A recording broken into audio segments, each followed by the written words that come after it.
اور جتھوں کی صورت میں لوگ جو ہیں وہ اجتماع کی طرف جاتے ہیں تو پھر اس سینیریو کے اندر ہم نظر ثانی کریں گے. اب سوال یہ ہے کہ wouldn't that be too little too late؟ یہ نہ ہو کہ خدا نہ خواستہ جو اموات ہیں وہ زیادہ ہو جائیں یا زیادہ لوگ جو ہیں اس وبا سے متاثر ہوں.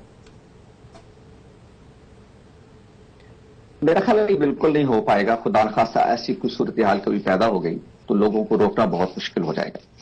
اصل میں ہمارا بنیادی مسئلہ بہت مختلف ہے, اس کو سمجھنا چاہیے. آپ نے خود ہی اپنی گفتگو میں ذکر کیا کہ اس وقت پاکستان کے مذہبی طبقے علماء کا جو نقطہ نظر ہے وہ عالم اسلام میں سب سے منفرد ہے.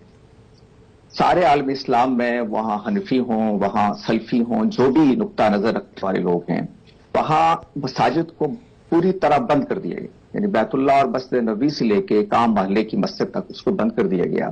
کہ صرف پاکستان عالم اسلام کا واحد ملک ہے جہاں علماء کا اصرار ہے کہ ہماری مساجد کو کھلا رہنا چاہیے. یہ کیوں ہے؟ اس کے دو بڑے اسباب ہیں. ایک تو یہ ہے کہ پورے عالم اسلام میں جتنی مذہبی سرگرمیاں ہیں ان کو حکومت اور ریاست آرگنائز کرتی. ان کو مساجد کا انتظام ہو, باقی چیزیں ہوں, یہ ساری کی ساری حکومت. آپ جانتے ہیں کہ سعودی عرب میں حکومت کی مرضی کے بغیر نہ کوئی مسجد بن سکتی ہے, نہ کوئی امام رکھا جا سکتا ہے, نہ کوئی خطیب رکھا جا سکتا ہے. ترکی جو دوسرا ایک ڈیموکریٹک ملک ہے, ترکی کے اندر مذہبی امور میں ایک شعبہ دیانت کے نام سے قائم ہے جو ساری ان مذہبی ایکٹیویٹیز کو آرگنائز کرتا ہے. ملیشیا میں بھی ایسا ہی ہے, سارے عالم اسلام میں ایسا ہی ہے. ایک فرق تو یہ ہے کہ پاکستان میں مذہب نجی مسئلہ ہے, یعنی یہ پرائیویٹ شعبے کے پاس ہے, ریاست کے پاس نہیں ہے, لہٰذا یہاں مذہبی لوگ جو کرنا چاہیں کر سکتے ہیں. ایک فرق. دوسرا فرق یہ ہے کہ پاکستان کے اندر مذہبی طبقہ جو ہے وہ ایک انٹرسٹ گروپ کی شکل اختیار کر چکا اور اقتدار کی کشمکش میں وہ ایک سٹیک ہولڈر ہے. یہ تبدیلی ہمارے ہاں آئی ضیاء الحق صاحب کے دور کے بعد سے. جب افغان وار شروع ہوئی اور اس وقت ضیاء الحق صاحب ایک متبادل لیڈرشپ ملک میں تیار کر رہے تھے تو انہوں نے علماء کو شورا میں لائے, ان کی سیاسی حیثیت کو بہتر کیا, اس کے بعد ان کو مشاورت میں شریک کیا, پھر دینی مدارس کی اسناد کو اسناد کے برابر ضیاء الحق صاحب نے ان شعبے کو, حالانکہ یہ ایک سوسائٹی کا ادارہ تھا, ریاست کا ادارہ نہیں تھا, لیکن ان کو طاقتور بنا کے ایک سٹیک ہولڈر کے طور پر اقتدار کی کشمکش تو جو آپ کی بات میں سمجھی ہوں خورشید صاحب, تو یہ سمجھی ہوں کہ یہ سیاست کھیلی جا رہی ہے اس معاملے کے اوپر اور علماء اکرام اس کے اوپر سیاست کھیل رہے ہیں. آپ کا کیا؟ جی میں یہی کہنا چاہ رہا ہوں. علماء بھی اور حکومت بھی اس مسئلے کو ایک سیاسی مسئلے کے طور پہ دیکھ رہے ہیں, انسانی جان کی حرمت کے پہلو سے نہیں دیکھ رہے. یہ بڑا اہم آپ نے بات کی ہے اور اہم سوال آپ نے رکھا ہے. نور الحق قادری صاحب سے اس کے بارے میں پوچھیں گے مگر چھوٹے سے وقفے کے بعد.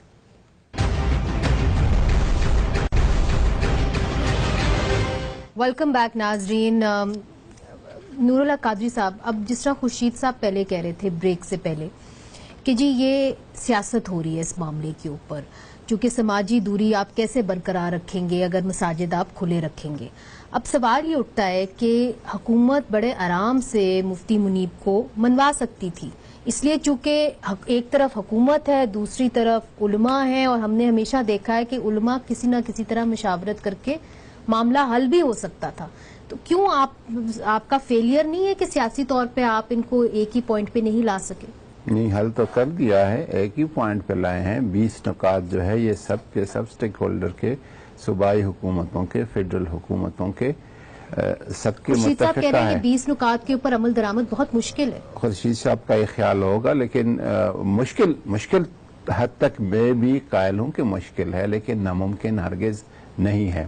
میں آپ کو مثلاً بتاؤں, آج کی پرائم منسٹر صاحب نے جو علماء کو بلایا تھا تو یہی کہنا چاہتے تھے کہ آپ پہ اگر 20 نکات پہ ہم آپ کے ساتھ ایک اتفاق کر چکے ہیں تو اب اس پہ عمل درآمد کرنے میں سب سے بڑی ذمہ داری آپ کی آتی ہے.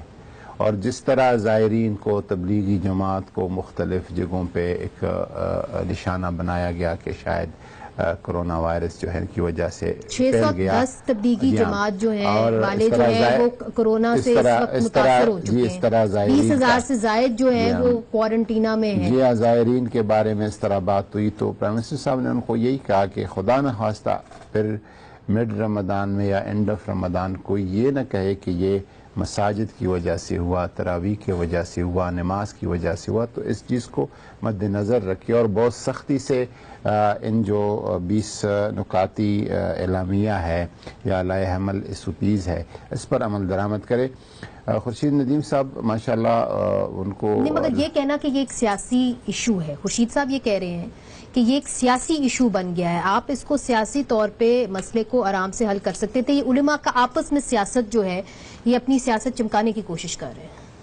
سیاست تو بدقسمتی سے ہمارے ہر شعبے کا ایک حصہ ہے، ہر جگہ ہوتا ہے، اس پہ بھی ممکن ہے کچھ لوگ سیاست کر رہے ہیں، کس لیکن نے کی سیاست زیادہ؟ حکومت اس پہ سیاست ہرگز نہیں کرتی۔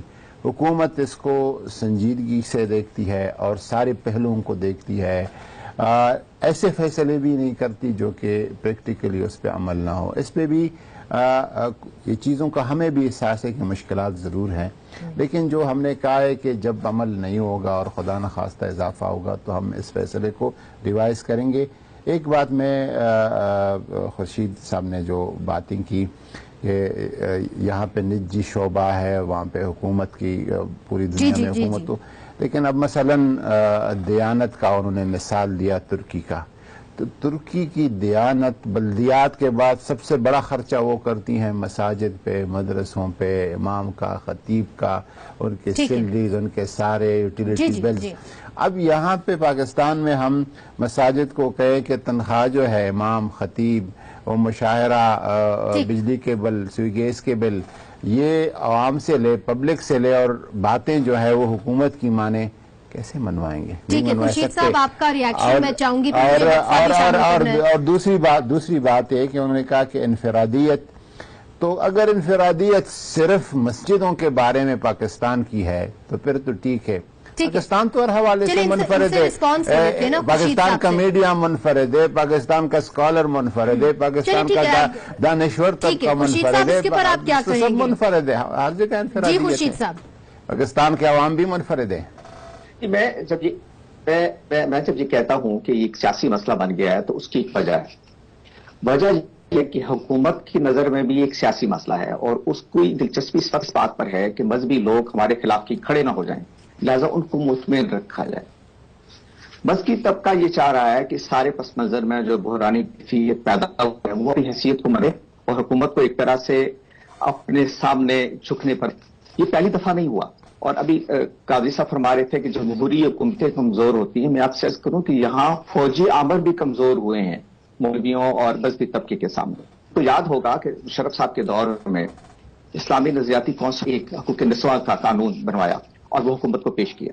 نہیں آپ درست کہہ رہے ہیں، مگر سر آخری سوال میں آپ سے کروں گی، اس لیے چونکہ وقت کی قلت ہوتی ہے اور آج کی بات کرنا بہت ضروری ہے۔